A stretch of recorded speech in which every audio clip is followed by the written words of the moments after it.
both of these mics will pick it up, and then we'll be golden. All right. And then my life will be less complicated, which is just 100% not true. Is my phone off? Thank God. All right. Welcome aboard the Funny Boat Podcast. We're trying something crazy because it's early and we don't know what we're doing. Exactly. But we're in the same space for the first time, which is so exciting. It is, very much so. Ahoy, hoy. I am your host, Captain Boomies. This is the broker with the beard, Ed Pickering. And we are at one of the sailing meccas of the world, the sailing mecca of the world, Annapolis, Maryland. There you go. At Pussers. A hot spot during the sailboat and power show. More importantly, a place that I can get painkillers. That seems like the most important thing to me. I don't know. It does have its allure, for sure. I should hit record on other things, shouldn't I? Oh, good. Oh, okay, now that's recording too. Okay, so here we go. Nope. I'm going to keep all of that because odds are these picked it up, so we're good. Okay. And if they didn't, now we're picking it up. Oh, just in case, this is the Funny Boat Podcast. I'm Captain Boomies. I'm still Ed Pickering. So, you and I have both been doing a lot of sea trials lately. We have, indeed. I love sea trials. It's one of my favorite ways to get paid as a captain. Nice. I really... It's perfect. It's like, hey, I need you to take this beautiful boat that's in perfect condition because they're about to sell it out for a ride. Yep. And make sure everything is working. So play with... Oh, my cocktail. On cue. Thank you. So play with all of the equipment on board. Use all of the toilets. And if we're going to be real nautical about it. Right. And I don't know, don't crash into the dock is usually all they really care about. Ideally, as a broker, that's usually what we go for. And it's funny because when there's brokers on board,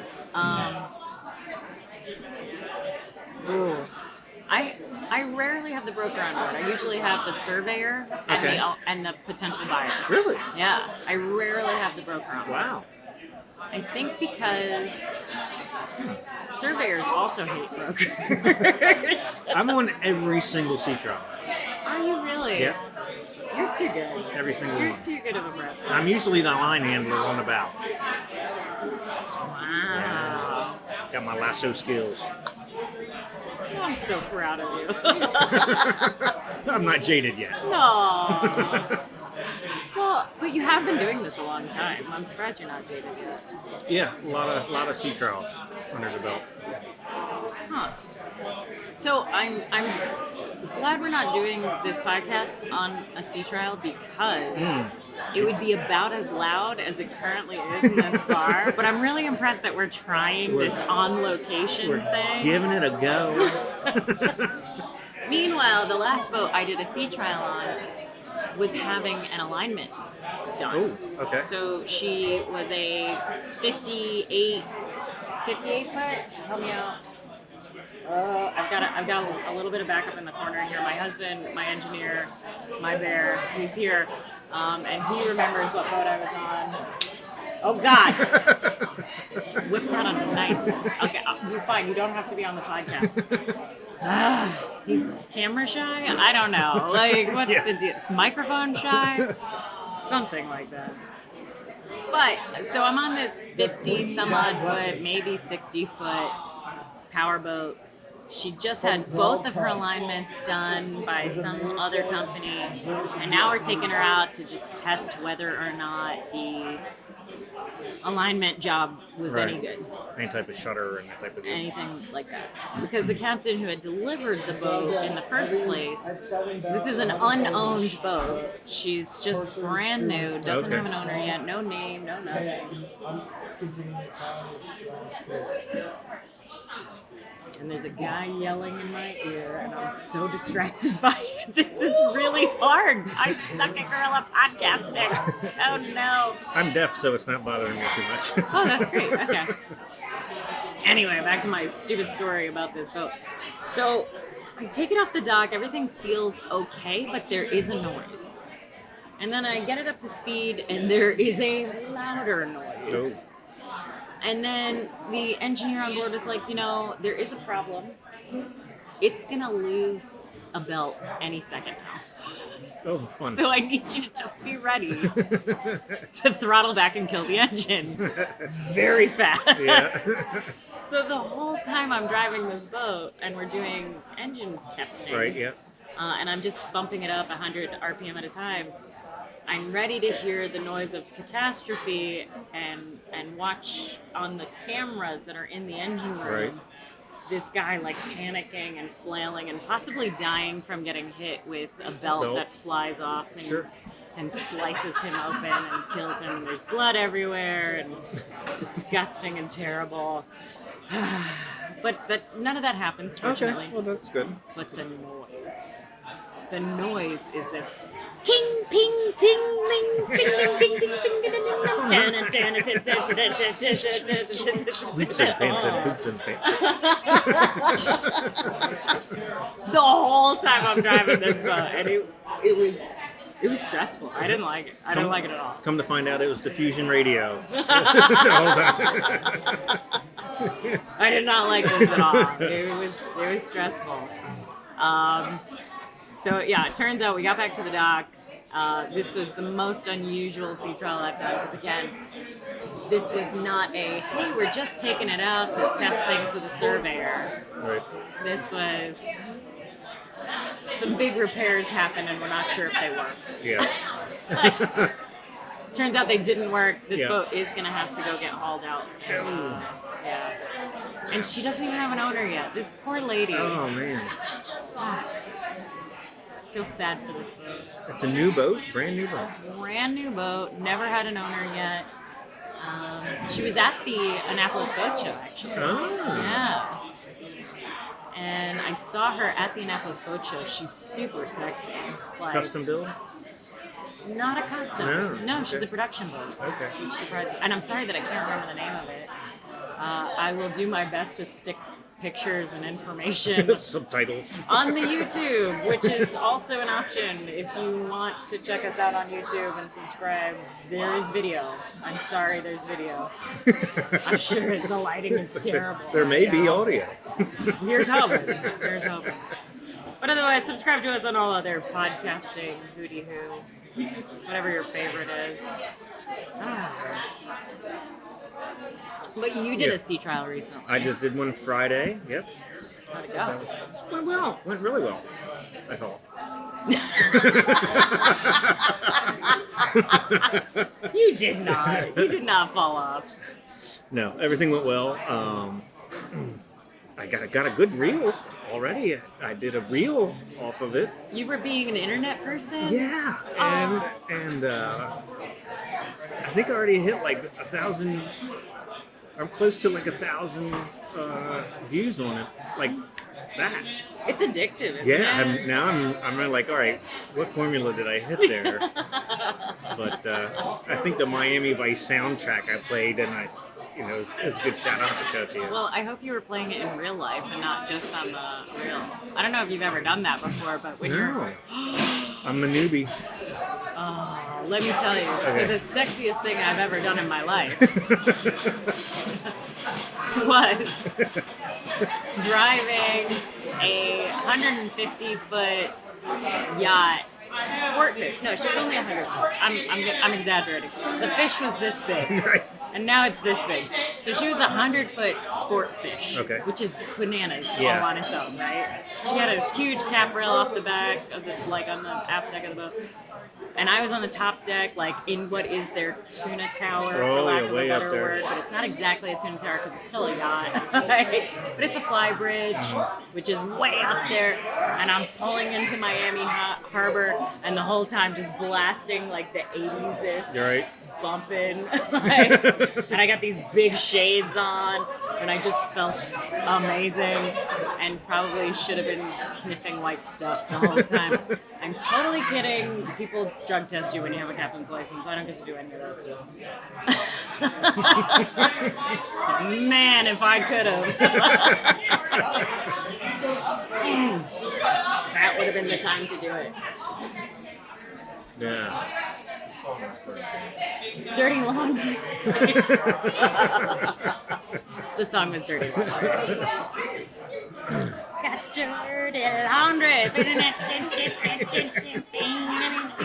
This is the episode of me making terrible music noises. I really don't know. How does copyright striking work? We're going to have to learn that. Well, I think we're going to find out. It may be, please don't ever do that again. Maybe we'll find out. God. Yeah, no, sea trial went well. I was happy. I think we did it. It was a 2011 Beneteau Monte Carlo 47, which is an odd boat for this area. So the when US. people say Beneteau, I normally think sailboat, but that's Correct. not a sailboat. Yeah, and it's a big, very popular, or was a very popular boat. I assume it still is in the European arena, and there's not many in the U.S. So you wanted to be in the Med twirling your mustache or something? Possibly. Okay. So you're not playing Dirty Laundry. No. I gotcha. You're doing something A else. polka, or I don't know. Yeah, but it went well. The engines performed well. That was like the thing, because they're fairly new engines. So, but yeah, it's nice. I think overall went real well. And I got another one scheduled when I get back from the St. Pete's Boat Show. What is the kind of person who wants to buy that boat? What are they like? Are they, or is it totally random? It's kind of random, yeah. Because I always think I know the personality type of the person who has the boat. Right. Like, no offense, cigarette boat people, but y'all have a type. Y'all have a type. And I'm really okay with that type, because you guys are a freaking party and a half. Yeah. And I'm super into it. But, you know, the crowd that owns a Swan tends to be a type of person, which is, so a Swan, for those of you that don't know, is a very elegant but fast performance cruising sailboat. So you have to be okay with going very slow, very long distances, but faster than anybody else who's doing the same thing in a sailboat, while being more expensive than everybody else. Yeah, a lot more expensive usually. Hey, you selling any of those lately? No, not recently. All right, we're going to have to figure out how to make money off this podcast. That's what that sounds like. If you got a Swan. Oh, man. Well, I'd like to talk some more about the fact that we are at Pussers. Yes, So, let's do that. Pussers is like, I wanna call it, what's the word I'm looking for? It's like a habit, an addiction, It's a rite of passage almost, Oh, okay, I like that. I would say. Maybe there's another word I'm looking for. Maybe it means that when you're at Pussers, you order a particular drink, and everybody who came here by boat knows what that drink is, because there's like a club, like an in crowd that understands, like, oh, you went to Pussers when you went there by boat, so you must have gotten this drink. And they usually don't even name the drink. They all ask a level. It's true. All right, we'll stop with the mystery machine over here. We're talking about Painkillers. And the Painkiller is, in my mind, it's a Caribbean drink, because it's got coconut and... Cream of coconut, orange and pineapple. Orange and pineapple. I've made these a million times, and then I do a very good job of forgetting how to make them, because they're delicious, and they will make you forget all kinds of things. I'm not driving a boat right now. I'm good. That's right. And they really are very tasty. And you order them by the level. So a level 1 you wimp, you absolute guppy, is it's one shot, right? So a level 2, in my mind, is 2 shots. I would think. I am drinking a level 3. Mm-hmm. Currently. This is my second level 3 of the night, and I'm so sorry. Like, but they're so tasty, and I really love spiced rum. I love dark rum. I love rum. I just love rum. Yeah. I'm with you. As all sailors do. Yeah. Traditionally, yes. Do you? I assume you're like me though, and that you don't drink in boat. Correct. I'm lying. I'll drink in boat if somebody else is the captain.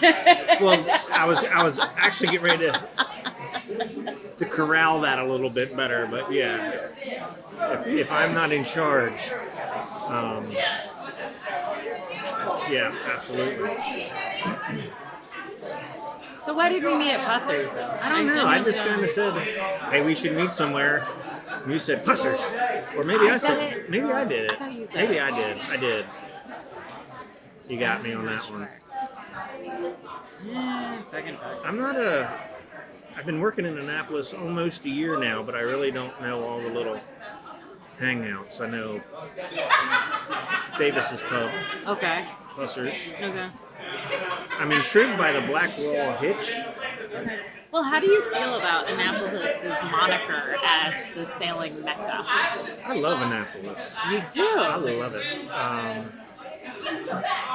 Because like Fort Lauderdale is the Venice of America because it's got all those weird canals. Right. Yep. And Annapolis is the sailing capital. And I think Newport has some kind of nickname, and I forget what it is all the time, but it's a very salty town. Yep. So salty that their Mexican restaurants are called Salty Dog in Spanish. Shout out to the Perro Salado, I love that restaurant. Please buy me things when I come there if you ever hear this. They're not good. But it feels like all these sailing communities are so, like, you have to know the places, you have to know the lingo, you have to know all the ins and outs, you've got to wear the outfit, you've got to know the yacht clubs, there's a lot of paraphernalia that comes with A lot of pomp and circumstance. Yeah, and I don't know how I feel about that. Well, I would say that, again, in my mind anyway, from the brokerage side of things, I see customers like that. But I think that's kind of changing. I think YouTube's helping a lot with that. Getting kind of like a new breed in where it's almost the complete opposite. Oh. Like Anti-yacht club. Anti-yacht club. I have a boat and that's about it, yacht club. But it's I think a lot of people are moving from, doing all the corporate stuff to buy all the toys, and they're doing what they need to do to get the toy to have the lifestyle they want now. I'm seeing a lot of that, especially at the Fall Boat Show. I've connected with quite a few YouTubers that were mid-20-somethings, and everything was, they were all into their boat. And so it's funny, I also connect with a lot of those people, and it's interesting to me when they don't even know what a yacht club is. Yeah. Like, they have no idea. Or care. But then I have yacht clubs reaching out to me and asking me what they can do to find new, younger members. Mm-hmm. And I genuinely don't know. Yeah. I don't know what value they provide anymore other than if they've got a good bar. Yeah, good social club. Good social club. Huh. I don't know. Are you a member of a yacht club? No, I am not. You're not? Am I? Are you allowed as a broker to not be a member of a yacht club? On my own. Do they allow that? I'm genuinely asking. Maybe not. Maybe we're going to strike that. Like if you were to ask around your office, is anybody a member of a club? Well, since I'm since I'm the only broker out of my office. Oh, okay. I didn't know. Never mind. But I'm also the head broker out of my office. Well, congratulations. I think in a rock hall office, there's a few that are members of like more of a social club, like the Rock Hall Yacht Club would be more of a social type thing. They have sailing, but it's more like junior sailor type stuff. Okay. I have a lot of people at my home marina that are with the Wilmington Power and Sail Squadron. So I've often toyed with that idea, but I haven't. Joining a power squadron? I like the power squadrons. Yeah. Usually, they always have great classes. Yeah, exactly, and it has a lot of that, a lot of continuing education. Well, I don't know. I'm on a few Facebook yacht clubs. Maybe that Me would too. count. I love my Facebook yacht clubs. Let me tell you. Yeah. Hey, Brian. Yeah. I'm on a few Facebook yacht clubs. I love them I very got the much. flag too. Yeah. We'll tell you about it later. No, but I'm sad for these yacht clubs because I do think they are fading. Yeah. And yet, I think with 2020 and everybody realizing they want to own a boat and they want to get involved in boating more, I think we did see a surge in like sailing clubs, for example, had a huge bump. Right. So do you think that was because people are like, I want to do it and I can kind of socially distance initially doing it that way? Absolutely. Or do you think it was a more of, instead of someday I might do this, I don't know when someday is, and I'm just going to do it now? do you think everybody thought they were going to die? Like, I think, no, not necessarily die. But to go a whole year and not be on a boat? I think some people, I know I kind of put things in perspective as far as, why put off 20 years from now to one day do this and just make it more of a point to be more intentional of doing something. that sounds like a lot healthier Yeah. of a mindset Yeah. than like I'm going to die. I'm gonna die. I like it. Okay, that works for me. Well, if I thought I was gonna die, yeah, I would absolutely go buy a boat. If I thought, hey, they might lock me in my room again for a year. I never got that option. Oh, I was. where were you? I was working. No, I'm sorry. I was what did they call it? Oh, I was working too, actually, because boats didn't actually stop. Right. They still needed to be moved. Yep. They still needed to be transported. The hardest part was that the crew that you could work with got Right. real complicated. Yeah. I was dockmaster at that time, so I was considered essential. I was an essential employee. So when everybody else couldn't, a lot of our marina's clientele were from Pennsylvania, so they had a hard time getting to their boats and that sort of thing. So it kind of fell on me to. Did you stop anybody's boat from sinking? Actually, yes. One. So here's why I'm asking. Yeah. I recently had somebody ask me, they're a new boat owner, and they're terrified every time they walk away from their boat and leave it at the marina. Because they think, for sure, It's going to sink. they're going to sink at the dock. Right. I would hate to feel that way, and I don't know why I'm so confident when I do walk away, because there's a lot of things that could sink your boat at the dock.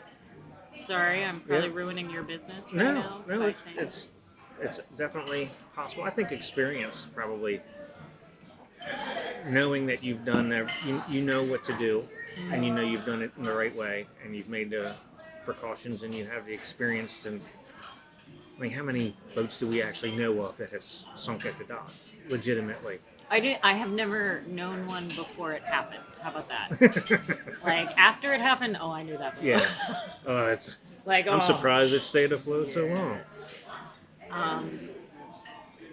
There was this beautiful old Chesapeake Bay style fishing boat. Like, so that beautiful long swooped back with the big diesel engine that has a box in the back. Right. Totally open, no refuge from the sun. Fascinating monster. She was gorgeous. And one day at the marina that my parents keep their boat at, she was underwater. Yeah. And it turns out that just really heavy rain and a bad battery setup meant that the bilge pump just never kept up with it. Yeah.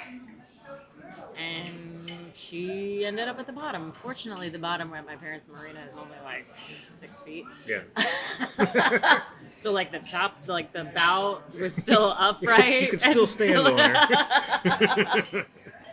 But the most interesting part, and the next people I would love to be able to interview, are the salvage people.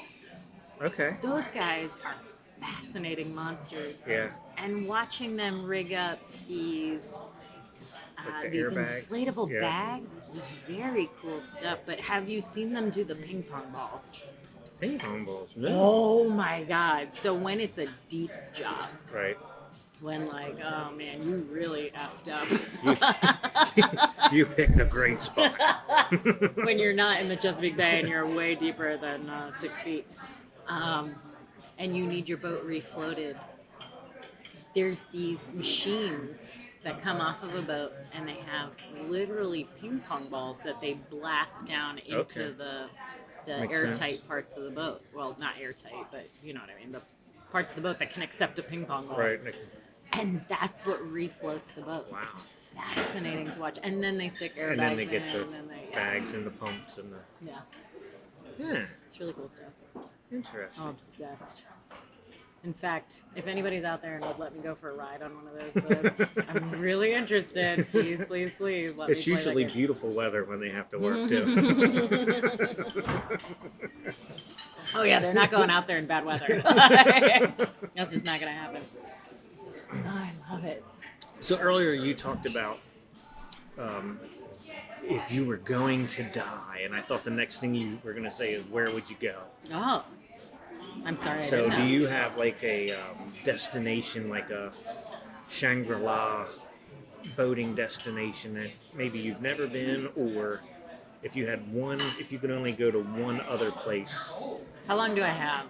Is this like a couple months? No, I'm How just. long do I have? No, just I'm gonna die. you get to go to. You don't even have to. I'd rather you not die. Oh, I You can only appreciate go to one more place. Where would it be? Oh, okay. One more place. I'm obsessed with the Cyclades.